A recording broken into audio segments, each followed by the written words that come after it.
Welcome back ناظرین، programme خطیب مستقبل کے ساتھ میں ہوں آپ کا میزبان مظہر احمد خان۔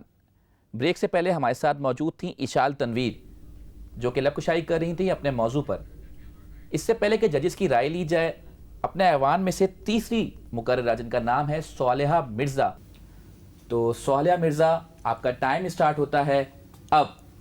نحمد و نصلی علی رسول الکریم، اما بعد، فاعوذ باللہ من الشیطان الرجیم، بسم اللہ الرحمن الرحیم۔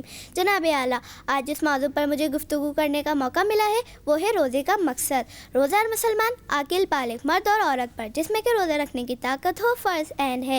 رمضان المبارک کا روزہ اسلام کے ارکان میں سے ایک اہم رکن ہے، اس کے بغیر آدمی ادھورا مسلمان رہتا ہے۔ یہ ایک حقیقت ہے کہ انسان ایک اشرف المخلوقات ہے اور اس کی عظمت کے آگے تمام کائنات سرنگو ہے۔ انسان کا شرف اعزاز اس بات میں ہے کہ نفس سرکش کو قابو میں لا کر اپنی خواہشات پر غالب آ کر اور فرائض بجا لائے۔ اس سے یہ معلوم ہوا کہ نفس کی قوت کو توڑنے کے لیے ہمیں روزہ رکھنے کا حکم ہوا ہے۔ جناب اعلیٰ، سورۃ البقرہ میں ارشاد ہے کہ اے ایمان والوں، تم پر روزہ فرض کیا گیا ہے جس طرح تم سے پہلے کے لوگوں پر فرض کیا گیا تھا، اس توقع پر کہ تم روزے کی بدولت رفتہ رفتہ متقی بن جاؤ۔ جناب اعلیٰ، اگر دنیاوی اور جسمانی اعتبار سے دیکھا جائے تو معلوم ہوگا کہ روزہ مسلمانوں کو صابر و شاکر ایک دوسرے کے ہمدرد بنانے کا بہترین ذریعہ ہے۔ اصول طب کی روح سے روزہ جسمانی صحت حاصل کرنے کا بہترین ذریعہ ہے، کیونکہ 11 ماہ سے جو خراب اور فاسد قوتیں جسم میں جمع ہوئیں وہ صرف ایک ماہ کے روزے سے سب خشک ہو جاتی ہیں۔ روزے سے اخلاق و روحانیت کی قوتیں پیدا ہوتی ہیں، دل و دماغ روشن ہوتے ہیں، بھوک پیاس کی تکلیف گناہوں کا کفارہ ہو جاتی ہیں۔ جناب اعلیٰ، روزے دار ہر وقت اللہ تعالیٰ کی عبادت میں شمار ہوتا ہے۔ نبی کریم صلی اللہ علیہ وآلہ وسلم نے ارشاد فرمایا، جس نے رمضان المبارک کے روزے محض اللہ کے لیے سمجھ کر رکھے تو اس کے تمام گناہ صغیرہ بخش دیے جائیں گے۔ آپ کا ارشاد مبارک ہے کہ روزے دار کی منہ کی بدبو اللہ کے کریم مشک کی خوشبو سے بھی زیادہ پیاری ہے۔ قیامت کے دن روزے کا بے حد ثواب ملے گا۔ تمام عبادتوں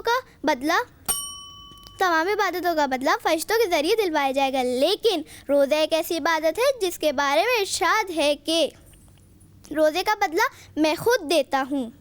اس سے زیادہ کیا خوشی ہو سکتی ہے روزے دار کے لیے کہ وہ اپنی عبادتوں کا بدلہ اپنے مالک کے مبارک ہاتھوں سے پائے۔ الغرض روزہ ایک بڑی اعلیٰ درجے کی عبادت ہے۔ روزہ پوری امت پر فرض کیا گیا ہے۔ اللہ ہم سب کو روزہ رکھنے کی توفیق عطا فرمائے، آمین۔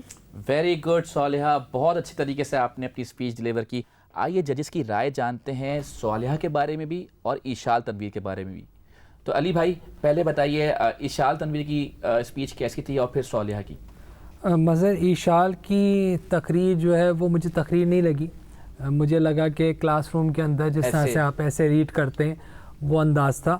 حالانکہ مواد بھی تھا ان کے پاس اور گھبرا گئی تھی، میرا خیال ہے گھبرا گئی تھی، تلفظ کی بھی خاصی خامیاں نظر آئیں۔ رضی اللہ تعالیٰ عنہا اور انہوں میں جی ہاں بالکل، اور بھی کئی میں نے نوٹ کی تھیں، تو وہ تلفظ کی خامیاں نہیں ہونی چاہیے۔ ایک اکثر جو ہم الفاظ استعمال کرتے ہیں نا، یہ عقل ہوتا ہے، نقل ہوتا ہے، اصل ہوتا ہے، تو یہ ایسے نہیں ہوتا کہ اصل ہم کہیں اصل ہے نقل ہے، تو یہ ساری چیزیں حرف عام ہو گیا ہے۔ جی ہاں ایک چیز صالحہ کا کیا لگتا ہے آپ کو؟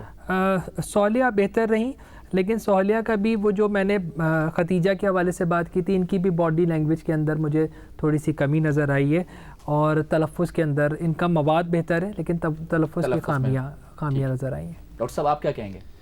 مظہر بھائی، معذرت کے ساتھ مجھے ابھی تک ان تینوں اسپیکرز میں کوئی بھی اس لیول کا نہیں لگا جو پچھلے پروگرامز میں بالکل، کیونکہ دیکھیں پچھلے پروگرامز میں ایک نمبر سے ان کے اراؤنڈ، جس طرح اگر 35+ نمبرز ہیں تو ایک نمبر سے ہم نے ان کو اگلے راؤنڈ میں نہیں جانے دیا۔ تو ناظرین، یہ تھی اشال تنویر اور اس کے بعد صالحہ مرزا۔